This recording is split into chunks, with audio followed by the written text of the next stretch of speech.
Bismillahirrahmanirrahim. Assalamualaikum warahmatullahi wabarakatuh. Waalaikumsalam warahmatullahi wabarakatuh. Ya. Apa kabar kalian semuanya? Baik. Kita bisa bertemu kembali untuk kita bahas pelajaran kitab, ya. Jadi alhamdulillah berkat rahmat Allah kita semua dikumpulkan dalam satu majelis majelis ulum tempat kita menuntut ilmu. Oleh sebab itu, untuk barokah daripada apa yang akan kita tuntut hari ini, mari kita berdoa, dan doa akan dipimpin oleh ketua kelas. Silakan ketua kelas pimpin doa. Kita mulai pelajaran kita pada pagi hari ini, untuk barokahnya semoga kita sama-sama berdoa. Bismillahirrahmanirrahim. Hadir semua ya. Hadir ya. Nah, baik, saya absen dulu. Abidi Basri. Baik, Nurlina Duniawati. Hadir. Puspita Sari. Hadir semua ya. Baik, bulan ini bulan kelahiran Nabi besar Muhammad SAW. Jadi kita akan selalu diminta untuk banyak bersolawat. Jadi selalu semangat kita belajar. Mari kita bersolawat. Bersolawat mulai.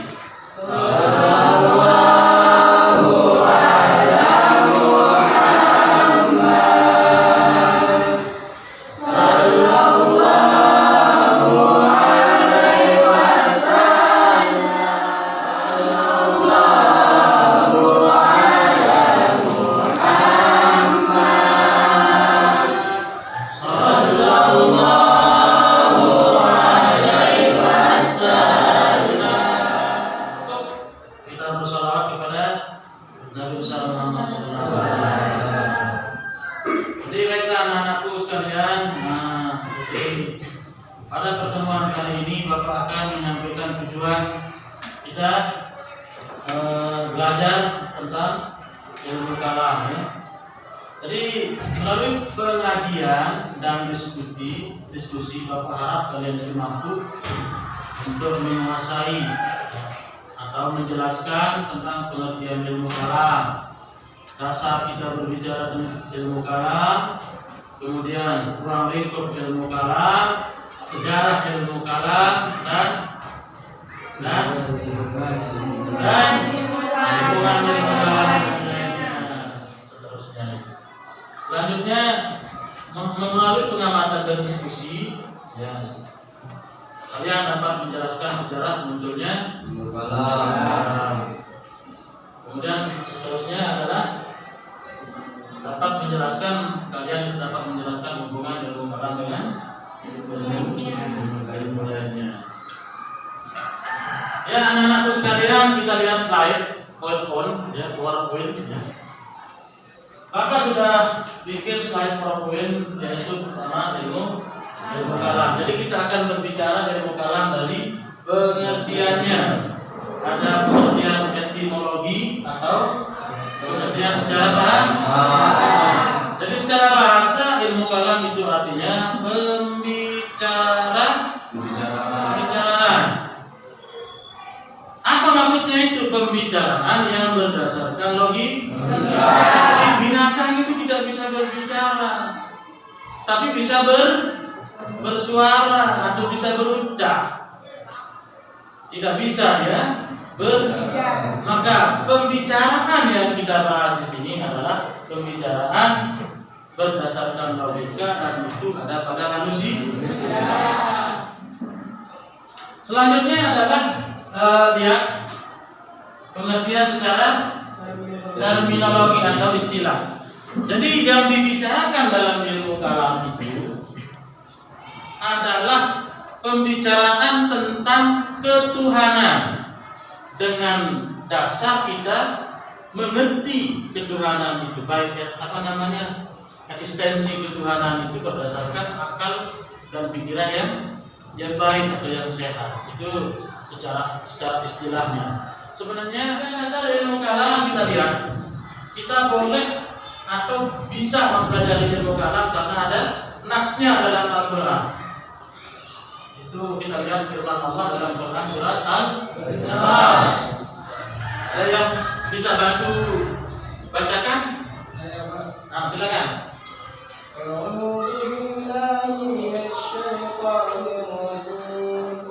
Bismillahirrahmanirrahim. Qul huwallahu ahad, Allahus samad, lam yalid wa lam yulad wa lam yakul lahu kufuwan ahad. Qul huwallahu ahad. Katakan Allah itu esa. Dari mana esanya? Tidak kita bahas hari ini. Jadi qul huwallahu ahad, katakan Allah itu esa. Allahus samad. Allah lah tempat berkat, ada bulan-bulan, tidak memiliki anak dan tidak berdiri, kepada dan tidak ada sekutu baginya. Baik anak-anakku sekalian, jadi Bapak lanjut ke ruang lingkup ilmu kalam. Jadi menurut Hasan Al-Banna membagi ruang lingkup ilmu kalam menjadi 4. Yang pertama adalah ilahiyat. Jadi di sini yang dibicarakan dalam ilahiyat itu adalah membicarakan tentang ketuhanan, baik itu yang bersifat sifat, ya, dan seterusnya. Kemudian nubuat itu kenabian, nabi-nabi. Baik anak-anakku sekalian, selanjutnya kita bicara lanjut yaitu fungsi ilmu kalam. Ilmu kalam memiliki fungsi. Ada berapa di sini saya tulis? Ada 5. Ada 1, 2, 3, 4, 5. Yaitu memperkokoh norma ajaran Islam. Yang pertama, yang kedua memberi jawaban atas permasalahan tentang penyimpangan teroris dan lain. Yang ketiga, untuk menyelesaikan problematika atau permasalahan umat Islam yang kontroversi. Jadi kontroversi itu banyak yang mendebat. Yang selanjutnya adalah untuk mengetahui persoalan-persoalan hakikat akidah. Itulah yang termasuk dalam fungsi ilmu kalam yang fundamental yang dihadapi oleh umat Islam. Selanjutnya adalah menguatkan landasan keimanan umat Islam, lalu pendekatan filosofis. Ya, filosofis. Selanjutnya sejarahnya. Berbicara masalah sejarah, tentu kita akan banyak menceritakan asal muasal suatu kejadian. Jadi ilmu kalam itu asal usulnya adalah sebenarnya terjadi arbitrase tahkim, penyelesaian masalah antara dua kubu, yaitu kubu Ali bin Abi Thalib dan Muawiyah bin Abu Sufyan. Sebabnya kenapa? Karena tidak adanya gebrakan Sayyidina Ali dalam penyelesaian atau mengetahui siapa pembunuh daripada Sayyidina Utsman. Begitu Aisyah datang, Ali, kenapa kamu lupa dengan perjanjian kamu? Ya, bagaimana saya akan ketemukan orang yang membunuh Sayyidina Utsman sementara yang mengangkat aku jadi khalifah itu mereka? Pemahaman tentang konsep agama, masuk ke politik, masuk kepada agama. Dari penjelasan ini sudah kalian bisa cerna ya, bisa pahami. Baik ya. Kemudian kalian diskusikan tentang apa yang sudah terbahas tadi semuanya, baik itu pengertian ilmu kalam, tadi dasar ilmu kalam, ruang lingkup ilmu kalam, fungsi ilmu kalam, sejarah ilmu kalam dan hubungan ilmu kalam dengan lainnya. Jadi yang akan kalian diskusikan itu beberapa manfaat penting dari pembelajaran ilmu serta kesimpulan dari pembelajaran ilmu kalam. Jadi dari diskusi kalian nanti silakan nanti setelah kalian diskusi selama kurang lebih 15 menit kalian itu harus mempresentasikan ya, atau mempertanggungjawabkan apa hasil diskusi kalian di hadapan. Silakan di antara kalian mungkin sebelum lanjut ke diskusi mungkin ada yang mau bertanya. Silakan. Saya Pak. Ya. Bagaimana cara kita mengetahui keterkaitan ilmu kalam, filsafat dan tasawuf? Ya. Ada yang bisa jawab belum? Ya Pak. Oke. Diskusikan selama 10 menit sekalian.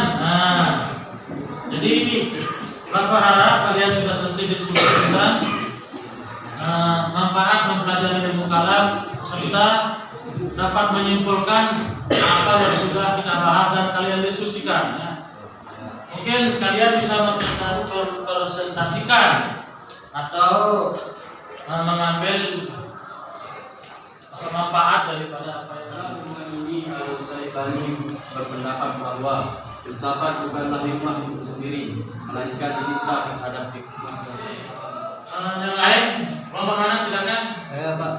Ya. Apa? Jawabannya. Tasawuf dapat diartikan mencari jalan untuk memperoleh kecintaan dan kesempurnaan rohani. Selain itu, Terus selanjutnya ada?